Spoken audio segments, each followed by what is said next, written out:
नमस्कार. खारेपाट न्यूज चॅनलमध्ये आपले सर्वांचे स्वागत. अलिबाग तालुक्यातील जलपाडा ते कार्लेखिंड दरम्यान रस्त्यांच्या अर्धवट कामांमुळे वाहन चालकांना मोठा त्रास.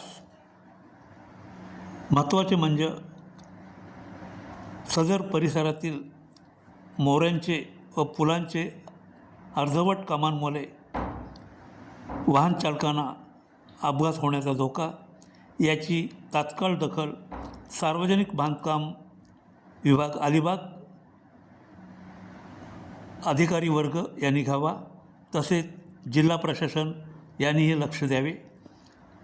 महत्त्वाचे म्हणजे सदर रस्त्यांची दुरुस्ती पावसाळ्यापूर्वी तात्काळ करावी, अशी बहुसंख्य वाहन चालकांकडून जोरदार मागणी होत आहे. Kharepat news, Mahendra Mhatre, reporter. Final.